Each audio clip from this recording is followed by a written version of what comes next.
आज हम लोग डिस्कस करेंगे कि इलेक्ट्रिक फील्ड लाइंस को कैसे ड्रॉ करते हैं, ठीक है। लेकिन पहले ये समझते हैं कि ये फील्ड लाइंस एक्चुअली में है क्या, ठीक है। तो देखिए, आप तो जानते हो कि जब किसी चार्ज के सामने एक दूसरा चार्ज को रखते हैं तो ये चार्ज फोर्स महसूस करता है और ये चार्ज बोलता है, अरे भैया ये इन्वायरमेंट तो मॉडिफाइड है, इस इन्वायरमेंट में फील्ड है, ये इन्वायरमेंट किसी के इन्फ्लुएंस में है, ये इन्वायरमेंट में फील्ड है। चूंकि ये फील्ड को डेवलप किया चार्ज ने, इसलिए मैंने इस फील्ड को बोला इलेक्ट्रिक फील्ड। लेकिन सवाल है कि इलेक्ट्रिक फील्ड तो है लेकिन हम उसको देख तो नहीं सकते। तो फिर एक बड़ा इंटरेस्टिंग पॉइंट ये है, उसको देख नहीं सकते तो उसके शेप्स को कैसे ये कर सकते हैं, ठीक है। हम जिस चीज को देख नहीं सकते तो उसको इमेजिन कैसे करेंगे कि वो कैसा होगा।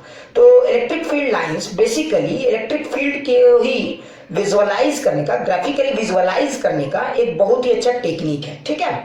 तो इलेक्ट्रिक फील्ड लाइंस एक समझ गए होंगे, एक ग्राफिकल मेथड है जिससे आप फील्ड को बहुत ही अच्छे तरीके से क्वालिटेटिवली, ठीक है, क्वांटिटेटिवली नहीं, क्वालिटेटिवली, मतलब आपको फील करने के लिए दिखा सकते हो, ठीक है। इससे एग्जैक्ट वैल्यू तो नहीं पता चलता लेकिन इससे आपको फील आती है। क्वांटिटी का पता नहीं चलता, नंबर का नहीं पता चलता, लेकिन क्वालिटी की पता जरूर चलती है। इसके जो ऑब्जेक्टिव है वो आपको क्लियर हो जाएंगे, ठीक है। नंबर नहीं पता चलेगा इसमें कि क्या एग्जैक्ट वैल्यू है, लेकिन हाँ फील आएगा कि यहाँ इलेक्ट्रिक फील्ड ज्यादा है, यानी यहाँ पे ज्यादा फोर्स महसूस होगा, यहाँ इलेक्ट्रिक फील्ड कम है तो यहाँ पे कम फोर्स महसूस होगा। तो एक्चुअली में, ठीक है, अब समझ दोगे electric field lines basically electric field को विजुअलाइज करने का एक टेक्निक है, ठीक है। लेकिन सवाल ये उठता है कि सर इसके जो डिजाइन्स हैं, इनके जो इलेक्ट्रिक फील्ड लाइंस के जो प्रॉपर्टीज हैं वो कैसे ड्रॉ आउट किया जाता है, उनको बनाया कैसे जाता है, ठीक है। ये प्रॉपर्टीज डिसाइड कैसे किए जाते हैं कि यही होना चाहिए। हम लोग क्या करेंगे, हर एक प्रॉपर्टीज को डिस्कस करेंगे और हर प्रॉपर्टीज पर बेस्ड न्यूमेरिकल्स को भी एनालाइज करेंगे, ठीक है। हम लोग स्टेप बाय स्टेप जाएंगे तो किसी को हॉटपॉच नहीं होना है, ठीक है। चलिए तो देखते हैं कैसे। बेसिक चीजें मैं आपको बताता चला जाऊंगा, ठीक है। तो सपोज कीजिए कि एक पॉजिटिव चार्ज है, ठीक है, पॉजिटिव चार्ज क्यू है और मुझे इस पॉजिटिव चार्ज क्यू के कारण इलेक्ट्रिक फील्ड लाइंस को ड्रॉ करना है ना। तो मतलब अब मैं क्या करूंगा, एक छोटा टेस्ट चार्ज में लूंगा, बहुत सारे टेस्ट चार्ज ले लिए, ठीक है, और मैंने एक टेस्ट चार्ज को यहाँ रखा, ठीक है, ठीक है। तो जब एक टेस्ट चार्ज यहाँ रखा, ठीक है, एक टेस्ट चार्ज यहाँ रखा, ठीक है, आप ध्यान से देखो, एक टेस्ट चार्ज यहाँ रखा, एक टेस्ट चार्ज यहाँ रखा, और कहीं भी रख सकते हैं, इस जगह पे कहीं भी आप रख सकते हो, ठीक है। अगर आपने इन टेस्ट चार्ज को इधर रखा है तो आपने देखा होगा कि ये जो टेस्ट चार्ज को मैंने रखा, तो इस टेस्ट चार्ज में क्योंकि ये पॉजिटिव और ये पॉजिटिव, अब कुछ लोग सोच रहे होंगे कि सर टेस्ट चार्ज में आपने पॉजिटिव क्यों लिया। आपको पता होगा कि पॉजिटिव टेस्ट चार्ज जिस डायरेक्शन में फोर्स एक्सपीरियंस करेगा वही इलेक्ट्रिक फील्ड का डायरेक्शन भी होना चाहिए, है ना। तो अगर आप देखोगे तो आपको पता चलेगा ये इधर की तरफ फोर्स एक्सपीरियंस कर रहा है, ठीक है।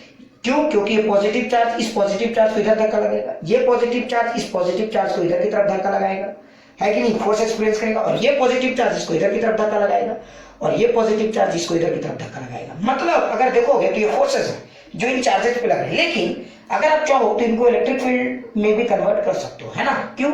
इसका मतलब इलेक्ट्रिक फील्ड का डायरेक्शन इधर है। क्यों? क्योंकि फोर्स का डायरेक्शन और इलेक्ट्रिक फील्ड का डायरेक्शन सेम होता है अगर आपका टेस्ट चार्ज पॉजिटिव है, ठीक है। अब आप ध्यान से देखो, तो यानी इलेक्ट्रिक फील्ड का एरो यानी डायरेक्शन इसमें इधर है, इसमें इधर है, इसमें इधर है, इसमें इधर है।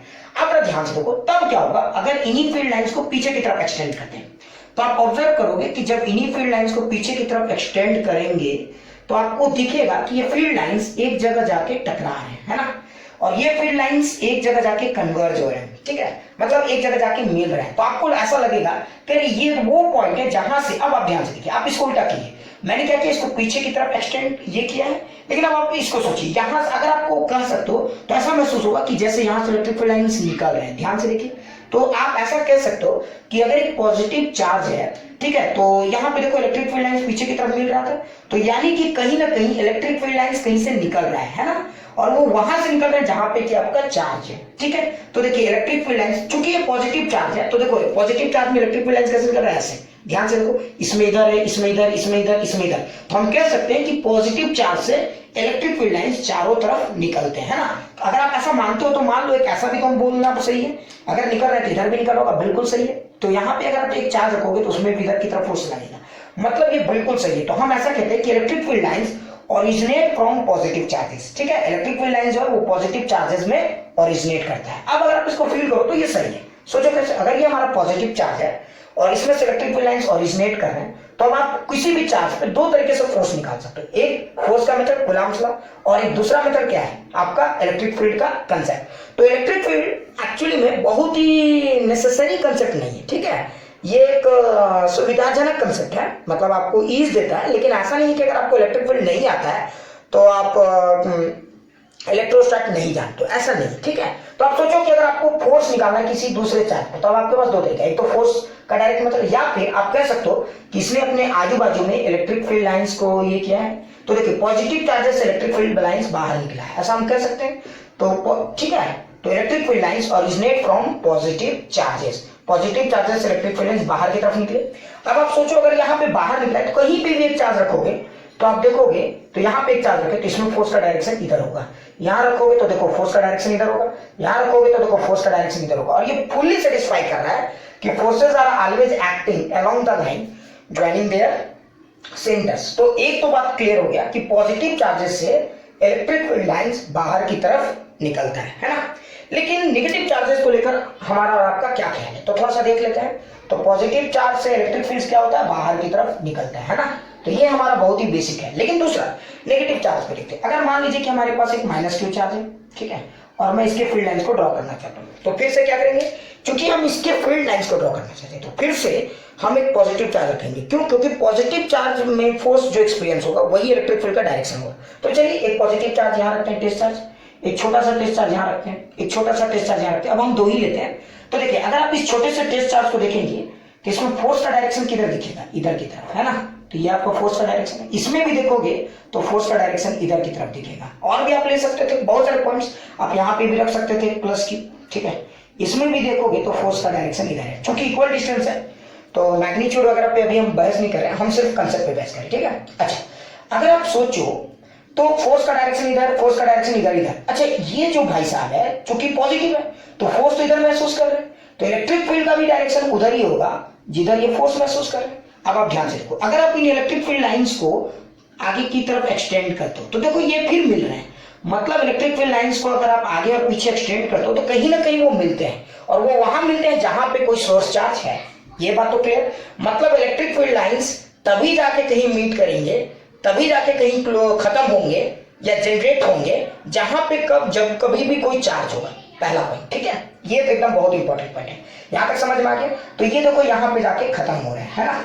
तो आप ध्यान से देखोगे कि ये इलेक्ट्रिक फील्ड लाइंस यहाँ पे जाके खत्म हो रहा है। तो देखो लेकिन एक अंतर है, यहाँ पे भी इलेक्ट्रिक फील्ड लाइंस मिल रहे हैं, लेकिन आपको ऐसा लगेगा कि यहाँ इलेक्ट्रिक फील्ड लाइंस टर्मिनेट हो रहा है, वहां पे जाके खत्म हो रहा है ना।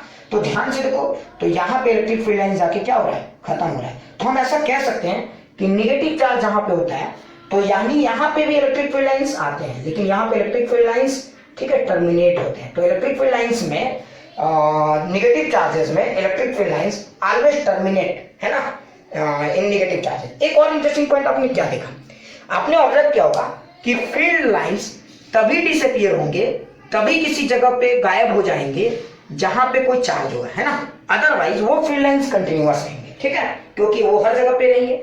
अब जरा ध्यान से सोचिए, अब आप समझिए इस गेम को क्या मैं कहना चाह रहा हूं, ठीक है। तो पहला दो इंपॉर्टेंट पॉइंट तो मैंने आपको बताया। पहला खास बात क्या है, तो इलेक्ट्रिक फील्ड लाइंस मैं लिख सकता हूं प्रॉपर्टीज में, electric field lines originate from positive charges. Electric field lines जो है, ठीक है, ओरिजिनेट फ्रॉम पॉजिटिव चार्जेस। ये originate from positive charges. Electric field lines हमारा क्या है, तो पॉजिटिव चार्जेस ओरिजिनेट होते हैं and terminate at negative charges, and terminate at negative charges. Electric field lines हमारा पॉजिटिव चार्जेस से ओरिजिनेट होता है और वो कहां जाके टर्मिनेट होता है, नेगेटिव चार्जेस में, है ना। तो ये तो एकदम कंसेप्ट क्लियर हो गया होगा। तो ये हमारा इलेक्ट्रिक फील्ड का डायग्राम है, बिल्कुल देखो यहाँ पे भी ऐसा, है ना। तो देखिए यहाँ पे जाके खत्म हो रहा है, ठीक है। ये तो पहला हो गया। तो दिस इज द, अच्छा एक और चीज, वो सब हम धीरे धीरे प्रॉपर्टीज को जब एक्सप्लेन करेंगे। दूसरा इंपॉर्टेंट पॉइंट आप क्या देखोगे, देखो आप सोचो, यहाँ एक बात बताओ, यहाँ से इलेक्ट्रिक फील्ड लाइंस निकल रहा है, अब ये इलेक्ट्रिक फील्ड लाइंस कहां तक फैला है स्पेस में, ये एक खास बात है। तो अब देखो पहला बात ये देखो कि इलेक्ट्रिक फील्ड लाइंस स्पेस में कभी भी खत्म नहीं होगा। अगर मान लीजिए कि नहीं है, सपोज करो कि ये स्पेस में कभी भी खत्म नहीं होगा। क्यों नहीं खत्म होगा, तो अब अगर आप इलेक्ट्रिक फील्ड का फोर्स का डायग्राम देखोगे तो इलेक्ट्रिक फील्ड का फॉर्मूला क्या होता है, ध्यान से देखिए, KQ/R², यही होता है ना हमारा। तो आप ध्यान से देखिए, तो इलेक्ट्रिक फील्ड जीरो कहां होगा, कहां वो एनवायरनमेंट गायब कहां होगा। तो आप देखिए जैसे जैसे आप R की वैल्यू बढ़ाओगे इलेक्ट्रिक फील्ड घटेगा। इसका मतलब ये हुआ कि मैग्नीट्यूड का अगर बात करोगे तो जैसे जैसे आप दूर चलते चले जाओगे इलेक्ट्रिक फील्ड की मैग्नीट्यूड तो कम हो रही है, ठीक है। अब इसको विजुअलाइज कैसे करेंगे, ये अगला प्रॉपर्टीज में हम लोग डिस्कस करेंगे, अभी बेसिक पे बात करें। तो ध्यान से देखो, ये जीरो कहाँ होगा, तो ये जीरो, ठीक है, इलेक्ट्रिक फील्ड इंफिनिटी मोड है। मतलब ये हुआ कि अगर कोई एक पॉजिटिव चार्ज है किसी स्पेस में और उसके आजू बाजू में और कोई चार्जेस नहीं है, तो वहां से निकलने वाले जितने भी फील्ड लाइंस हैं जो आप ड्रॉ कर रहे हैं वो इंफिनिटी तक जा रहे हैं। लेकिन आपका कॉपी का साइज वो नहीं होता है, नोटबुक का साइज, हमारे बोर्ड का साइज वो नहीं है, इसीलिए हम लोग रफली किसी एक लिमिट तक कुछ कुछ जाके छोड़ देते हैं, लेकिन वो इंफिनिटी तक फैले हुए हैं। क्यों? क्योंकि किसी भी चीज का असर जीरो इंफिनिटी में होती है, ठीक है, समझ में आ गया होगा। यानी पूरे स्पेस में वो इलेक्ट्रिक फील्ड लाइंस आपका फैला हुआ है, वो तभी जाके टर्मिनेट होगा जब कोई नेगेटिव चार्ज है। जैसे एग्जांपल के तौर पे यहां से एक फील्ड लाइन चला, ठीक है, अगर मान लीजिए कि कोई और नेगेटिव चार्ज कहीं है स्पेस में, तब वो वहां जाके टर्मिनेट होता है, ये सब, ठीक है। तो ये तो पहला हो गया। हम लोग जब फील्ड लाइंस का डायग्राम ड्रॉ करेंगे अगले प्रॉपर्टीज में, ये सब क्लियर होगा। दूसरा इंपॉर्टेंट पॉइंट क्या था, तो ये तो समझ गया होंगे पहला, तो पहला वाला क्लियर हो गया होगा, positive charges electric field line draw कर दीजिए, ऐसा है ना, और दूसरा यहाँ आके खत्म हो जाएगा। अच्छा, और दूसरा प्रॉपर्टी क्या था, ध्यान से देखिए, electric field lines are continuous, है ना। इलेक्ट्रिक फील्ड लाइंस क्या है, तो electric field lines are continuous, मैंने इनको कंटिन्यूअस क्यों कहा, ये समझ पाया। ये कंटिन्यूअस किस सेंस में, पहला बात समझिए, ये कंटिन्यूअस इन स्पेस है। एक बार अगर ये कहीं किसी पॉजिटिव चार्ज से निकल गए तो ये स्पेस में कंटिन्यूअसली चलते चले जाएंगे, है ना। So in absence of R continuous, in absence of any other charge in space, any other charge in space, है ना। ये कोई और चार्ज स्पेस में नहीं है, तो ये इलेक्ट्रिक फील्ड लाइंस आपके कंटिन्यूअस चलते चल जाएंगे। हाँ, ये डिसकंटिन्यूअस कब हो सकते हैं, जब कोई और भी चार्ज आ जाए। जैसे मान लीजिए एग्जांपल के तौर पे यहाँ एक नेगेटिव चार्ज होता, तो देखिए ऐसा हम कह सकते थे कि पॉजिटिव चार्ज से इलेक्ट्रिक फील्ड निकला और नेगेटिव चार्ज में जाके खत्म हो गया, तो ये अब जाके स्पेस में डिसकंटिन्यूअस है। लेकिन अगर स्पेस में कोई चार्ज नहीं है और एक बार कहीं आपने फील्ड ड्रॉ कर दिया, मान लीजिए स्पेस में कोई चार्ज नहीं है, खाली जगह, और एक फील्ड कहीं से आ रहा है, तो ये जितना आ रहा है कहीं ना कहीं ये जा रहा है। मतलब ऐसा नहीं है कि सिर्फ फील्ड यहीं पे है, ठीक है, ये स्पेस में पूरा फैला हुआ है। अगर यहाँ और यहाँ खत्म हुआ है तो कोई ना कोई चार्ज इस इलाके में है, अदरवाइज ये जो इलेक्ट्रिक फील्ड लाइंस ये पूरे स्पेस में फैला रहेगा। तो ये दो बहुत ही बेसिक प्रॉपर्टी है, और भी प्रॉपर्टीज है, तो हम लोग एक एक करके सारी प्रॉपर्टीज को एक्सप्लेन करेंगे। तो मुझे लगता है मैंने पहले समझा दिया, इलेक्ट्रिक फील्ड लाइंस कंटिन्यूअस, ठीक है, अगर कोई चार्ज नहीं है किसी जगह पे स्पेस में तो वो एक बार ड्रॉ हो गए तो वो कंटिन्यूअस रहते हैं, ठीक है, लेकिन आप उनको कंटिन्यूटी तक ड्रॉ नहीं करते, पहला। दूसरा क्या था, electric field lines originate from positive charges. Electric field lines जो है वो पॉजिटिव चार्जेस से ओरिजिनेट होते हैं और नेगेटिव चार्जेस में जाकर टर्मिनेट होते हैं। तो ये दो बहुत ही बेसिक प्रॉपर्टी है जिससे कि आप इलेक्ट्रिक फील्ड लाइंस के बेसिक गेम को समझ सकते हो। अच्छा, आप कुछ लोग बोलेंगे सर इससे फायदा क्या होता है, जरा समझते हैं, ठीक है। तो चलिए इसका अब हम लोग कुछ छोटा छोटा न्यूमेरिकल्स ट्राई कर लेते हैं ताकि आपको पूरा गेम समझ में आ जाए, है ना। तो हम लोग इसके कुछ छोटे न्यूमेरिकल्स को एनालाइज कर, ठीक है। तो अभी हमारा एक छोटा सा न्यूमेरिकल इस पे डिस्कस कर लेते हैं ताकि आप लोगों को कंसेप्ट क्लियर हो जाए, है ना। तो चलिए जैसे देखते हैं, अब सपोज कीजिए कि हमारा vector form of electric field, ठीक है, तो इसका एक बहुत ही अच्छा एग्जांपल हो सकता है इलस्ट्रेशन। तो मैं क्या कर रहा हूँ, हर टॉपिक को समझा रहा हूँ और उसका इलस्ट्रेशन देता जा रहा हूँ, ठीक है।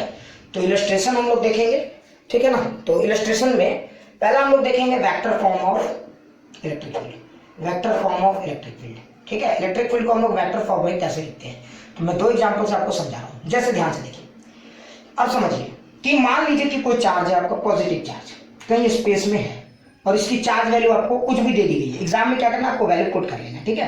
मान लीजिए इसकी चार्ज वैल्यू आपको दे दी गई है Q, ठीक है, ये चार्ज वैल्यू Q है और इसका कोऑर्डिनेट पॉइंट कुछ भी मैं ले लेता हूं 1, 2, 3, ये इसका कोऑर्डिनेट पॉइंट है। अच्छा, तो ये स्पेस में कहीं भी है, जैसे हमारा एक 3D स्पेस है और ये चार्ज हमारा कहीं भी है, ठीक है, स्पेस में कहीं भी है और the location of the charge is 1, 2, 3, so this is the location of the charge. अब आपको ये सवाल, अच्छा बताइए, अगर ये हमारा चार्ज है तो स्पेस में अगर एक छोटा सा प्यारा सा चार्ज है, इसके कारण चारों तरफ इलेक्ट्रिक फील्ड है ना। तो कोई पूछेगा find out the electric field at any given point ई। आप किसी भी पॉइंट ई में, किसी भी पॉइंट पी में एक इलेक्ट्रिक फील्ड बताइए। जैसे मान लीजिए मैं इस जगह पे निकालना चाहता हूँ एंड लेट दैट पॉइंट भी, कुछ भी आप कुछ भी नेम दे सकते हो, ये आपके ऊपर है। Let I am naming that point भी, कुछ भी मान लो 2, 4, 5, मैंने ये पॉइंट दे दिया। इसका मतलब ये हुआ कि ये चार्ज है और मुझे इस पॉइंट में इलेक्ट्रिक फील्ड निकालना। अच्छा एक बात बताइए, आप जानते हो इलेक्ट्रिक फील्ड लाइंस क्या होता है? तो इलेक्ट्रिक फील्ड लाइंस, चूंकि ये पॉजिटिव चार्ज है तो इलेक्ट्रिक फील्ड लाइंस यहाँ से रेडियली आउटवर्ड निकलेगा, है ना। तो electric field lines originate from positive charge, ये पूरे चारों तरफ स्पेस में जा रहे हैं ये ऐसे। तो देखो मुझे इस पॉइंट में फोकस है, इसलिए एक चार्ज इलेक्ट्रिक फील्ड लाइंस यहाँ से निकलते हुए इस जगह जाएगा, यहाँ से इधर चारों तरफ जाएंगे स्पेस में, स्पेस में 3D में जाएगा। लेकिन चूंकि ये पॉइंट को मुझे निकालना है इलेक्ट्रिक फील्ड, तो मैं इसको यहाँ से ऐसे ड्रॉ करूंगा। सो दिस इज, तो मुझे इस पॉइंट का इलेक्ट्रिक फील्ड बताना है ना। तो चूंकि मुझे इलेक्ट्रिक फील्ड बताना है इसलिए मुझे ध्यान देना होगा कि मुझे मैग्नीट्यूड और डायरेक्शन दोनों को क्लियरली लिखना होगा, है ना। अच्छा, अब सवाल ये होता है कि सर अगर ये आपका चार्ज है, ये पॉइंट है, आप यहाँ इलेक्ट्रिक फील्ड निकालना चाहते हैं, तो बताइए इलेक्ट्रिक फील्ड क्या है, वेक्टर क्वांटिटी है। तो मैं यहाँ पे इलेक्ट्रिक फील्ड निकालना चाहता हूँ, तो इलेक्ट्रिक फील्ड निकालने के लिए मुझे दो चीज चाहिए, एक तो मैग्नीट्यूड और दूसरा डायरेक्शन, है ना। तो कैसे निकालूंगा? अच्छा, ये डायरेक्शन तो ये वाला है, ये तो क्लियर हो गया। अच्छा, मैंने आपको बताया था कि अगर 2 पॉइंट दिया हुआ है तो देखो अगर आप वेक्टर फॉर्म में देखोगे तो या तो कूलम्ब्स लॉ में भी मैंने बताया था कि अगर आप वेक्टर फॉर्म में देखोगे तो इनिशियल पॉइंट है, ये फाइनल पॉइंट है ना। तो what is the position vector? तो देखिए तो ये फाइनल माइनस इनिशियल। तो अगर आप ये दो वेक्टर हैं तो देखिए this is your initial point and this point is the final point, है ना। तो इधर की तरफ गया है तो इसका अगर आप पोजीशन वेक्टर लिख लेते हो तो पोजीशन वेक्टर क्या लिखेंगे? तो याद है ना पोजीशन वेक्टर कैसे निकालते हैं हम लोग? क्लियर है? अगर एक वेक्टर, एक पॉइंट यहाँ इनिशियल, एक पॉइंट फाइनल है तो पोजीशन वेक्टर ये हो गया पोजीशन। पोजीशन वेक्टर कैसे निकालते हैं? Final minus initial. तो फाइनल का x इनिशियल का x माइनस करके लिखो, तो देखो 2 - 1 1 i कैप, है ना। अच्छा, तो देखो x और x final minus x initial 1 i cap. अच्छा देखो 4 - 2 y को अब y में माइनस करेंगे, 4 - 2 तो 2 j कैप, और अब z को z में माइनस करेंगे, है ना। तो 5 - 3 2 k कैप। तो this is my position vector, ये हमारा पोजीशन वेक्टर आ गया, ठीक है। तो ये किसी स्पेस में जो वेक्टर है ये उसका पोजीशन वेक्टर है। मुझे लगता है ये बात समझ में आ गया होगा, है ना। तो चलिए हम लोग जरा समझते हैं कैसे। तो ये हमारा पोजीशन वेक्टर किसी भी स्पेस में, ठीक है। चार्ज यहाँ है और यहाँ से इधर की तरफ गया हुआ है, सो this is my position vector. तो ये हमारा पोजीशन वेक्टर। लेकिन एक बड़ा इंटरेस्टिंग सवाल ये है कि इसको ये क्या है। अब देखो ये तो मुझे निकल गया। तो देखिए पोजीशन वेक्टर का सबसे बड़ा फायदा क्या होता है आप जानते हो? पोजीशन वेक्टर का सबसे बड़ा फायदा मुझे ये है कि आप पहले इससे मैग्नीट्यूड भी निकाल सकते हो। तो देखो इलेक्ट्रिक फील्ड का मैग्नीट्यूड का फॉर्मूला, अच्छा इसमें कौन सा फॉर्मूला यूज करेंगे, डायरेक्ट मेथड या इनडायरेक्ट? तो देखिए इलेक्ट्रिक फील्ड का 2 फॉर्मूला है आपके पास, है ना। अगर आप देखोगे तो एक फॉर्मूला है k/r², ये भी यूज कर सकते हो, और एक फॉर्मूला है f/q। कौन सा मेथड यूजफुल है यहाँ?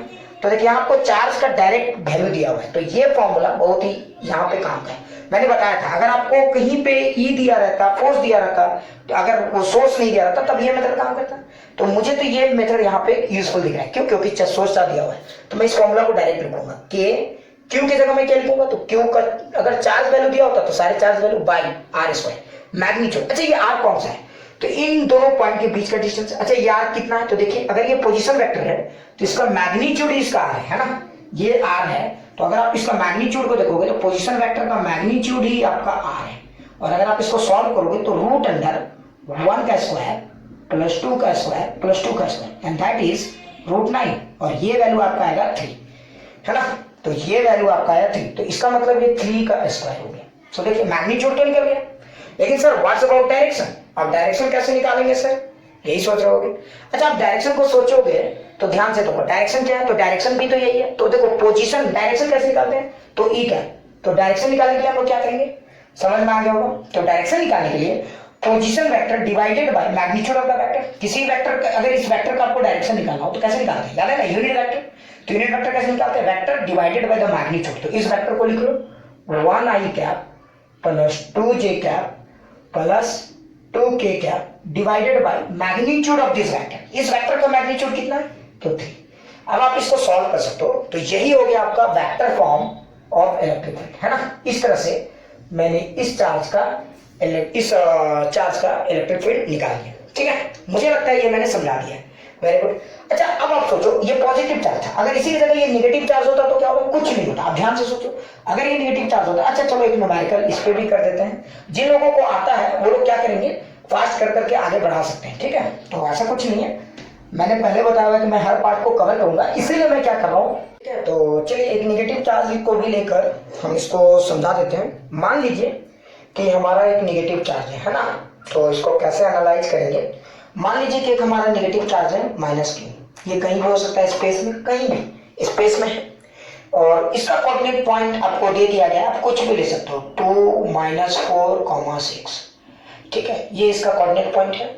और आपको पूछा गया इसके कारण इलेक्ट्रिक फील्ड कहीं भी बताओ, कहीं भी, ठीक है, क्योंकि ये नेगेटिव चार्ज है, तो मान लो कि मेरा मुंडी नेगेटिव चार्ज है, तो चारों तरफ से इलेक्ट्रिक फील्ड आ रहे हैं, है ना। अब कहीं भी पूछा जा सकता है, बताइए इलेक्ट्रिक फील्ड किधर है कि नहीं। तो आप एज्यूम करो कि मैं इलेक्ट्रिक फील्ड यहाँ निकालता हूँ, कहीं भी, मान लीजिए ये पॉइंट है, ठीक है, और ये पॉइंट का लोकेशन दे दिया गया है 1, 3, 5, ठीक है, मुझे ये निकालना है। अब आप बताइए मैं कैसे बताऊंगा कि यहाँ पे इलेक्ट्रिक फील्ड कितना है और ये कितना डायरेक्शन का है। अच्छा, चूंकि ये नेगेटिव चार्ज है, तो नेगेटिव चार्ज में इलेक्ट्रिक फील्ड किधर से आता है बताइए, चारों तरफ से आता है ना। तो अगर इलेक्ट्रिक फील्ड आपका चारों तरफ से आ रहा है, तो एक इलेक्ट्रिक फील्ड इधर से आएगा कि नहीं, ध्यान से देखिए। अब ये इलेक्ट्रिक फील्ड का डायरेक्शन हुआ, ठीक है, तो ये इलेक्ट्रिक फील्ड का डायरेक्शन हो गया। अब आप सोचिए यहाँ पे अगर आपको इलेक्ट्रिक फील्ड निकालना है, तो आपको दो चीज चाहिए। इलेक्ट्रिक फील्ड चूंकि हमारा वेक्टर है, तो इलेक्ट्रिक फील्ड को निकालने के लिए मुझे मैग्नीट्यूड और डायरेक्शन, है ना। Direction of electric field is given by this vector, है ना। तो इस इलेक्ट्रिक फील्ड का डायरेक्शन आप इस वेक्टर से निकाल सकते हो, लेकिन मैग्नीट्यूड के लिए आपको चार्ज चाहिए, ठीक है। मैग्नीट्यूड का बात हो रहा है तो चार्ज का भी प्लस वैल्यू इनपुट करेंगे, साइन का तो यूज हम लोग नेगेटिव के लिए कर ही चुके हैं, है ना। तो आप क्या लिखोगे मैग्नीट्यूड के लिए, के, ठीक है, क्यू और आर। लेकिन आर कौन सी दूरी, तो आर ये वाली दूरी, है ना। यहां से सोर्स से कितने दूरी पे हम इन्वायरमेंट का इफेक्ट निकालना चाह रहे हैं, इलेक्ट्रिक फील्ड, तो आर। लेकिन सवाल है कि यार निकालेंगे कैसे, तो यार निकालने के लिए हम लोग डिस्टेंस फॉर्मूला का यूज कर सकते हैं। अच्छा, बार बार ऐसा क्यों करेंगे, देखो यहाँ पे आप डायरेक्ट देखो वेक्टर इधर है ना, तो आप एक काम करो, इस वेक्टर का पोजीशन वेक्टर निकाल लो, इससे आपको दोनों फायदा हो जाएगा। आपको इलेक्ट्रिक फील्ड को मालूम लग जाएगा मैग्नीट्यूड में, और इलेक्ट्रिक फील्ड का डायरेक्शन तो निकालने के लिए वो निकालना ही पड़ेगा। तो पोजीशन वेक्टर किधर से किधर है, तो देखो वेक्टर का डायरेक्शन इधर है ना, क्योंकि इलेक्ट्रिक फील्ड नेगेटिव चार्ज में चारों तरफ से आ रहे हैं। लेकिन मैंने सबको नहीं ड्रॉ किया, क्योंकि फिलहाल मुझे जरूरत इसी की है ना, इस पॉइंट पे निकालना, इसलिए मैंने इसी को ड्रॉ किया। ऐसा नहीं कि सिर्फ एक फील्ड लाइन्स आ रहा है, ये आपके ऊपर डिपेंड करता है आप कितने फील्ड लाइन्स को ड्रॉ करते हो, ठीक है। चलिए अब यहाँ पे आगे बढ़ते हैं। पोजीशन वेक्टर कैसे निकालेंगे, फाइनल माइनस इनिशियल। अगर आप इस वेक्टर को देखिए तो आपको समझ में आ जाएगा, फाइनल माइनस इनिशियल, है ना। ये वेक्टर ऐसे क्या है, तो ये हेड है, ये टेल है, तो final minus initial. Final minus initial में मतलब एक्स को एक्स में माइनस करेंगे और वाई को वाई में, है ना, और जेड को जेड में। तो एक्स को एक्स में माइनस कीजिए, तो देखिए एक्स को एक्स में, तो 2 - 1 1 आई कैप, ये आ गया हमारा। वाई को वाई में, तो -4 - 3, है ना, तो -7 जे कैप, ठीक है। और जेड को जेड में, तो 6 - 5, तो प्लस के कैप। ये हमारा आ गया पोजीशन वेक्टर।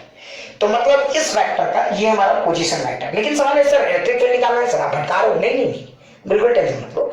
तो ये हमारा आ गया E(k)/r²। अब सवाल है यार कैसे, देखो अगर आपको ये पोजीशन वेक्टर पता है, ये वेक्टर पता है, तो आप इसका मैग्नीट्यूड तो निकाल ही सकते हो। और वही इस वेक्टर का, इस पोजीशन वेक्टर का मैग्नीट्यूड ही तो आपका r है ना। तो पोजीशन वेक्टर का अगर आप मैग्नीट्यूड निकालोगे तो आपको r का भी अंदाजा लग जाएगा, वही आपका r है ना, k3/r²। तो आप इसका निकालो, तो देखिए 1 का स्क्वायर प्लस 7 का स्क्वायर प्लस 1 का स्क्वायर, है ना। सो ये वैल्यू कितने आने वाला है, ध्यान से देखिए, 1 + 7 49 + 1 √51। So this value is coming out to be √51। तो इसका मतलब ये हुआ कि इसका मैग्नीट्यूड √51 है। तो अगर इसका मैग्नीट्यूड √51 है, तो आप यहाँ क्या लिखोगे, √51 का होल स्क्वायर, है ना। तो ये हो गया इसका मैग्नीट्यूड, ठीक है। तो इलेक्ट्रिक फील्ड का मैग्नीट्यूड तो निकल गया, लेकिन चूंकि ये वेक्टर है तो मुझे डायरेक्शन भी निकालना होगा। अब डायरेक्शन कैसे निकालेंगे, तो देखिए वेक्टर का डायरेक्शन तो इधर है, तो फाइनल माइनस, अच्छा वेक्टर तो मुझे पता है, तो यूनिट वेक्टर निकालो या डायरेक्शन निकालो, है ना। यूनिट वेक्टर या फिर डायरेक्शन, दोनों बात सेम है। अब कैसे निकालेंगे, तो देखिए यूनिट वेक्टर हम लोग निकालेंगे, तो कैसे निकालेंगे, तो यूनिट वेक्टर निकालने के लिए क्या करेंगे, vector divided by the magnitude of the vector. तो वेक्टर निकालो, तो वेक्टर आपका ये हुआ i cap minus 7j cap plus k cap by, ठीक है। तो ये हो गया vector divided by magnitude of the vector √51। अगर आप इसको सॉल्व करना चाहो तो करो, नहीं करना चाहो मत करो, कोई आपको मना नहीं किया है। तो ये वैल्यू आ गया, ठीक है। तो आप इसको लिख सकते हो 51, ठीक है। अरे इसको जो सो तोड़ मरोड़ देना, ठीक है, तुम समझ जाओगे कि मैं कहना क्या चाह रहा हूं। तो ये हो गया 51, ये हो गया i cap minus 7j cap plus k cap by √51। अब आप इसको सॉल्व कर लेना, ठीक है। तो यही हो गया आपका इसका इलेक्ट्रिक फील्ड। आप देखो इससे क्या फायदा हुआ आपको, इलेक्ट्रिक फील्ड का जो डायरेक्शन है अगर आप देखोगे तो यानी यहाँ पे अगर आप ड्रॉ करोगे तो ये हो गया इसका इलेक्ट्रिक फील्ड, है ना। तो ये जो लेंथ है, देखो डायरेक्शन इज गिवन बाय, तो the magnitude of the length, ये जो फोर्स आपने इलेक्ट्रिक फील्ड जो ड्रॉ किया है इसका मैग्नीट्यूड इससे पता चल रहा है। ये वैल्यू बताएगा कि ये कितना लंबा होगा, और direction is given by this one, ठीक है। तो मुझे लगता है ये मैंने समझा दिया। तो देखो इसका इस प्रॉपर्टी का यूज है, पॉजिटिव चार्जेस से इलेक्ट्रिक फील्ड लाइंस बाहर निकलते हैं और निगेटिव चार्जेस में इलेक्ट्रिक फील्ड लाइंस जाकर टर्मिनेट होते हैं। तो ऐसा नहीं है कि इसको डायरेक्टली ये करना है, ये प्रॉपर्टीज है, इसके यूजेस है, जैसे और यूज मैं आपको समझाता हूँ। चलिए ठीक है, तो मुझे लगता है ये बात समझ गए होंगे। एक और यूज है, जैसे मान लीजिए कि आपको किसी स्पेस में दो जगह इलेक्ट्रिक फील्ड लाइंस दे दिया गया है, कहीं पर भी, ठीक है, कहीं पे भी आपको इलेक्ट्रिक फील्ड लाइंस दे दिया गया है। आप ऐसा एज्यूम कर लें, ठीक है, कहीं भी स्पेस में आपको इलेक्ट्रिक फील्ड लाइंस दे दिया गया है। अब आप सोचियो इसमें कैसा न्यूमेरिकल बनेगा।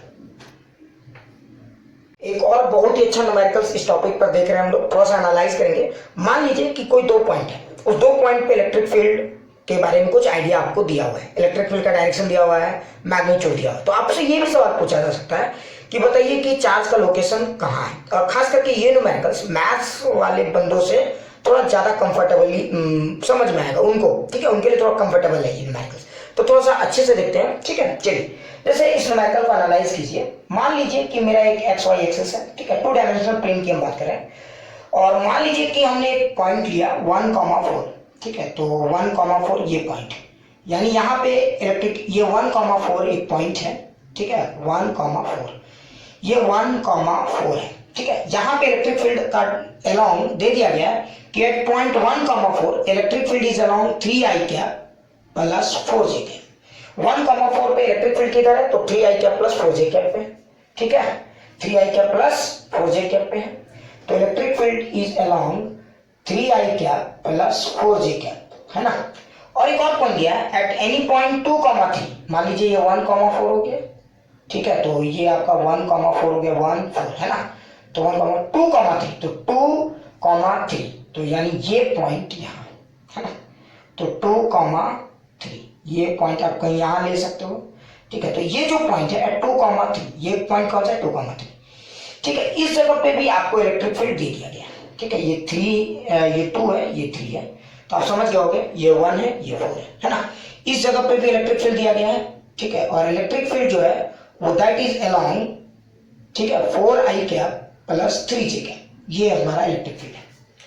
अब आप देखिए दो जगह पे हमें इलेक्ट्रिक फील्ड का डायरेक्शन दे दिया है, बोला है कि इस पॉइंट पे इलेक्ट्रिक फील्ड इस लाइन में है और इस पॉइंट पे इलेक्ट्रिक फील्ड इस लाइन में है। अगर आप जरा सोचो अगर आपको दो जगह पे इलेक्ट्रिक फील्ड दे दिया गया है तो अब आपसे क्या सवाल पूछा गया है कि बताइए कि चार्ज कहां लोकेटेड है। तो क्वेश्चन हुआ, ठीक है, इसमें दो क्वेश्चन बहुत ही अच्छे हो सकते हैं। Find the location of the charge, find the location of the charge, पहला बताना है आपको location of charge, location of charge, ठीक है, चार्ज का लोकेशन कहां है। दूसरा मान लीजिए कि एट पॉइंट, मान लीजिए ऐसा सवाल भी आ सकता है, बहुत ही अच्छा सवाल है ये, एट पॉइंट 1,4 इलेक्ट्रिक फील्ड का मैग्नीट्यूड 1,4 पे इलेक्ट्रिक फील्ड का मैग्नीट्यूड है 100 यूनिट। तो बताइए at point 2,3 what is the magnitude of electric field, magnitude of electric field क्या है, ये भी सवाल आ सकता है ना। और इतने ही, तीसरा सवाल आपसे ये भी पूछा जा सकता है, find the value of source charge, find the value of source charge. तो ये तीन बहुत ही अच्छे सवाल इस टॉपिक में पूछे जा सकते हैं। ध्यान से सुनेंगे ये सवाल, ध्यान से सुने तो ये सवाल आप देखोगे तो समझ गए। तो सवाल क्या है, हमारे दो पॉइंट है, दो जगह दो पॉइंट में इलेक्ट्रिक फील्ड दिया हुआ है, ठीक है, और electric field is along this line and along this line. पूछा गया है कि लोकेशन ऑफ चार्ज बताइए कहां है, और पूछा गया है कि अगर यहां पे इलेक्ट्रिक फील्ड 100 यूनिट है तो बताइए यहां कितना है। और तीसरा सवाल क्या है, find the value of source charge Q, source charge Q कहां पे है, ठीक है। तो जो लोग मैथ्स में थोड़ा फोकस करते हो उनके लिए ये सवाल, उनको बनाना है ये सवाल, ठीक है। बायो वाले लोग इस सवाल को स्किप करके आगे बढ़ सकते हो। तो थोड़ा सा ध्यान से सुनते हैं।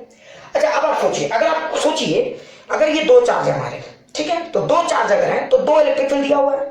आप जानते हो कि इन दोनों इलेक्ट्रिक फील्ड को आगे या पीछे एक्सटेंड करेंगे तो कहीं ना कहीं तो मिलते हैं, और ये इलेक्ट्रिक फील्ड जहां मिलते हैं वहां पे चार्ज होता है, ठीक है, ये तो एकदम कंफर्म। अब इनको एक्सटेंड करते हैं तो देखिए आप इसको और इसको एक्सटेंड करेंगे तो देखिए कहीं पीछे की तरफ मिलेगा, मुझे नहीं पता ये कहां मिल रहा है लेकिन इधर कहीं मिल रहा है ना।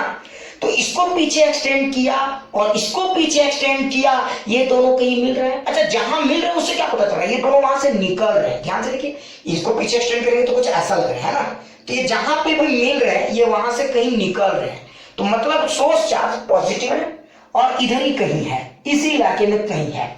ठीक है, अब सवाल होता है कि सर कैसे निकालेंगे। तो देखिए, सबसे पहले आप समझ गए होंगे कि ये देखिए, ये पॉइंट दिया होता, तो इस पॉइंट से एक लाइन को ड्रॉ कर दीजिए, है ना, इस पॉइंट से, और देखिए इस पॉइंट से भी एक लाइन को ड्रॉ कर दीजिए। तो ये यहाँ की इधर ही कहीं मिल रहा था, है ना, तो इधर ही कहीं मिलेगा, ये कोई फिक्स पॉइंट नहीं है, मान लीजिए यहाँ पे कहीं मिल गया, है ना। ठीक है, मैंने यहाँ पे थोड़ा सा इसको देखिए नाप के बनाया है, ये देखिए 37 डिग्री जैसा लग रहा है, 3 का प्लस, और ये 43 डिग्री। पहले ही देखिए शुरू में ध्यान दोगे, जिसमें मैंने शुरू में किया था जस्ट इन न्यूमेरिकल को स्टार्ट, मैंने मिटा के फिर थोड़ा ये किया, ठीक है, एक्यूरेसी को मेंटेन करने के लिए। तो देखिए इधर ही कहीं है। अब समस्या ये है कि ये पॉइंट कौन सा है ना, मुझे ये पॉइंट निकालना है। तो जरा सोचिए, अच्छा देखिए, ये जो दो लाइन है, ये दो लाइन कहीं ना कहीं मीट करें, तो अगर ये आपको लाइन का इक्वेशन मिल जाए और इन दोनों लाइन का जो इंटरसेक्शन पॉइंट है, that is the location of the charge. लेकिन कुछ लोग बोलेंगे सर इन दोनों लाइन का इंटरसेक्शन पॉइंट कैसे निकाला जाएगा, है ना, तो इसको हम लोग कैसे सॉल्व करेंगे, तो थोड़ा सा ध्यान से देखते हैं। ठीक है, तो सवाल क्लियर है ना, तो चलिए क्वेश्चन नंबर 1 को सॉल्व करना शुरू करते हैं। तो देखिए, अच्छा बताइए, ये जो लाइन है, इस लाइन का इक्वेशन आप निकाल सकते हो, है कि नहीं, और जो दूसरा लाइन है उस लाइन का भी आप इक्वेशन निकाल सकते हो। तो यानी यहाँ पे जो लाइन था वो 3i cap plus 4j cap के अलाउंग है, ठीक है, और वहां पे जो लाइन है वो 4i cap plus 3j cap के अलाउंग है ना। तो ये देखिए, ध्यान से देखिए, ठीक है। सो ये हमारा सवाल है ना। अब आप अगर जरा ध्यान से देखेंगे तो इसको हम लोग कैसे सॉल्व करेंगे, यही मुझे देखना है। तो देखिए क्वेश्चन नंबर 1, इस लाइन को पहले तो सॉल्यूशन 1 है ना, मैं क्वेश्चन नंबर 1 को देखूंगा। तो देखिए, दोनों लाइन जहां इंटरसेक्ट करेगा वहीं पे तो चार्ज होगा, और ये जो लाइन इंटरसेक्ट कर रहा है वहां से देखिए चार्ज निकल रहा है, मतलब this point is the location of the charge. लेकिन इसको एक सॉल्व कैसे करें, तो पहले देखिए, आप किसी भी लाइन का इक्वेशन जानते होगे, तो ये पॉइंट है हमारा और स्लोप, तो पॉइंट स्लोप फॉर्म लगा सकते हो। तो देखिए दिस इज द पॉइंट, तो हम लोग इक्वेशन ऑफ दिस लाइन, इस लाइन का इक्वेशन निकालते हैं।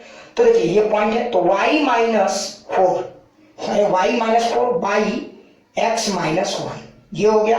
हमने कोई एक कोऑर्डिनेट ले लिया y माइनस, आप पढ़े होगे ये मैथ्स में, है ना, एक फॉर्मूला हमारा मैथ्स में, y minus y1 by x minus x1 is equal to m, slope, है ना, ये स्लोप पॉइंट फॉर्म है हमारा।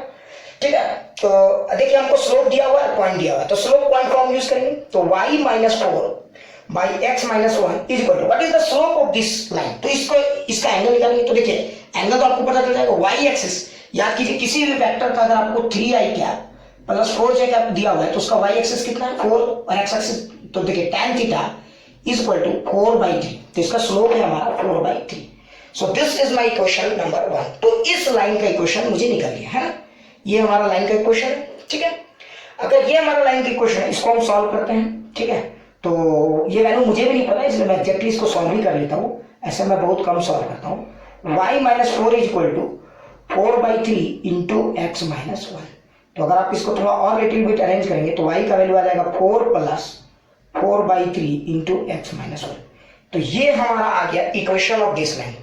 ठीक है, तो ये हमारा आ गया इक्वेशन ऑफ दिस लाइन। अच्छा, अगला हमारा कौन सा इक्वेशन चाहिए, अगला हमारा चाहिए इक्वेशन ऑफ दिस लाइन। तो इस इक्वेशन का भी पॉइंट और स्लोप है, तो इस इक्वेशन का पॉइंट अगर आप लिखोगे तो y minus 3 by x minus 2, है ना, और स्लोप कितना है, तो देखिए परपेंडिकुलर बाई बेस, तो 3 y एक्सिस में 3 और z axis, sorry y axis में 3 और x एक्सिस में 4, तो 3/4, है ना। तो अगर आप इसको सॉल्व करोगे तो देखो ये भी आएगा हमारा y is equal to 3 plus 3/4 into x minus 2। So ये हमारा आ गया दो इक्वेशन। अच्छा, ये दोनों जो हमारे दो इक्वेशन आए हैं लाइन के, ये इक्वेशन ऑफ लाइन 1 और ये इक्वेशन ऑफ लाइन 2, है ना।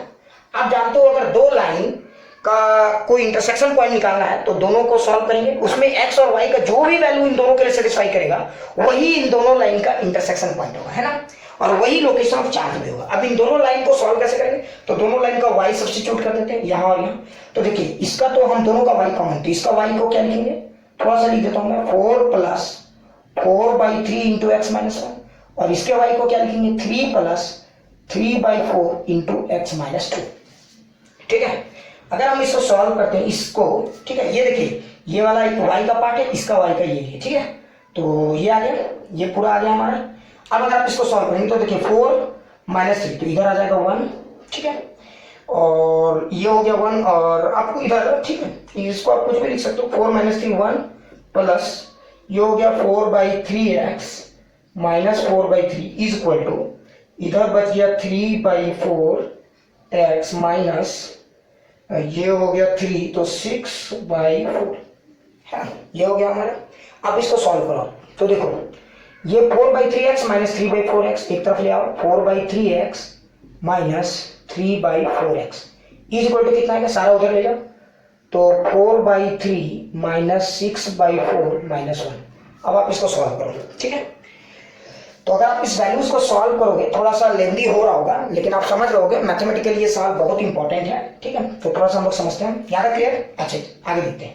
अगर आपने इसको सॉल्व किया तो ये देखिए 12 आ जाएगा तो 12 का ये हो जाएगा 16 माइनस 3 तो ये हो जाएगा 7x। मुझे लगता है समझ में आ गया होगा। देखिए ये 4 ठीक है 4 जा 16 माइनस 3 तो 7x इज इक्वल टू अगर आप इसको सॉल्व करोगे तो ये भी 12 तो ये हो जाएगा 16 माइनस ये हो जाएगा 3 तो 18 माइनस ये हो जाएगा 12 ठीक है। ये 12 और ये 12 चल बसा ठीक है। तो आगे देखते हैं इसको क्या लिखेंगे तो x इज इक्वल टू समझ में आ रहा होगा तो x इज इक्वल टू हमने लिखा 16 ये माइनस 30 तो माइनस 14 है ना। तो x की वैल्यू आ गई -2 वाह वेरी गुड।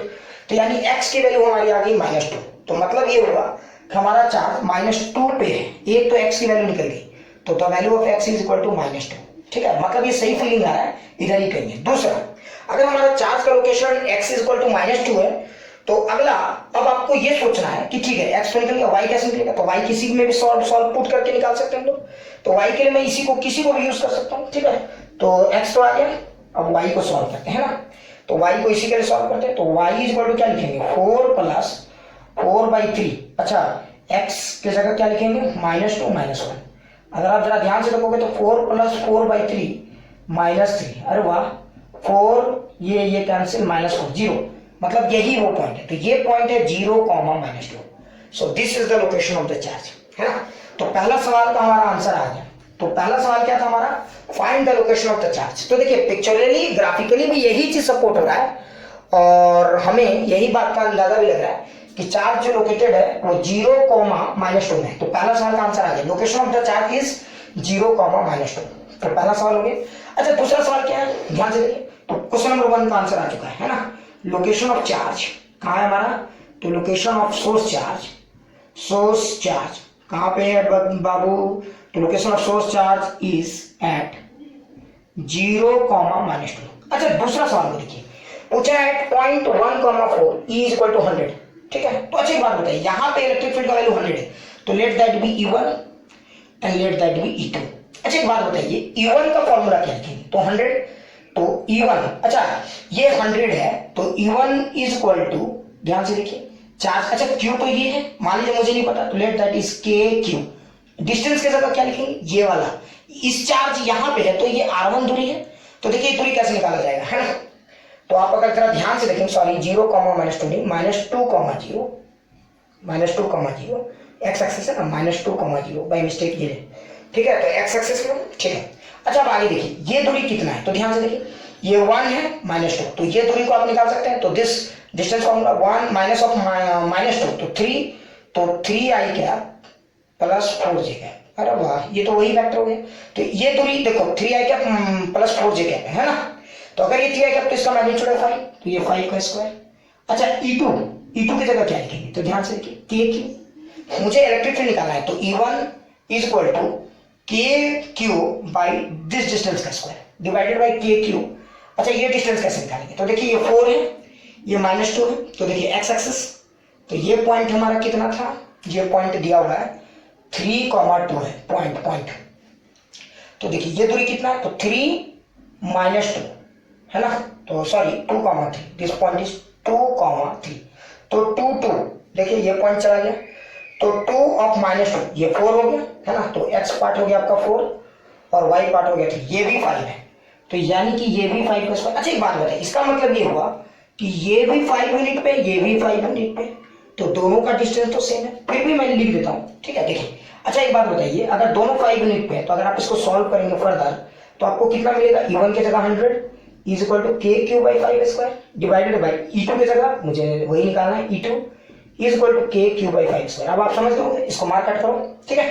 तो जब आप मार्क कट करेंगे तो आपको E2 की वैल्यू आएगी 100 और ये सही भी है। क्यों ये सही है, देखिए ये चार्ज एक ही जगह है, यहां से चार्ज ऐसे निकला, यहां से चार्ज ऐसे निकला और दोनों डिस्टेंसेस हमने सेम लिया हुआ है। मतलब ये हुआ कि ये सेम लोकस पे है, ध्यान से देखिए।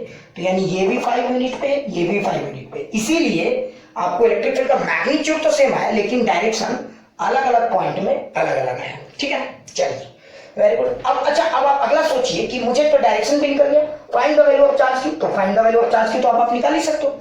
आप ध्यान से देखिए, तीसरा क्वेश्चन है ना, सॉल्यूशन 3, मुझे चार्ज क्यू की वैल्यू निकालनी है। अच्छा, आप चार्ज क्यू की अगर वैल्यू निकालना चाहोगे तो देखिए E इज इक्वल टू क्या होगा, के क्यू बाई आर स्क्वायर। अच्छा आप देखो, आपको क्या क्या पता है, सब तो पता है। E की वैल्यू पता है, E का वैल्यू 100, K का वैल्यू आपको पता है 9 इंटू 10 पावर माइनस 9 है ना, सॉरी 9 इंटू 10 पावर 9, क्यू यही तो निकालना है, बाई आर की वैल्यू आपको पता है, R 5 है तो 25। अब आप बताइए, इससे आप क्यू का वैल्यू नहीं निकाल सकते, बिल्कुल निकाल सकते हो। तो in this way you can find out the value of Q. तो आप इस तरह से किसी भी चीज का चार्ज जो है बहुत आसानी से, ठीक है, निकाल सकते हो। तो ये एक बहुत ही अच्छा क्वेश्चन है, थोड़ा सा लेंदी है, मैथ्स वाले लोगों के लिए बहुत आसान है, मैंने थोड़ा सा ज्यादा टाइम ले लिया इसको समझाने में।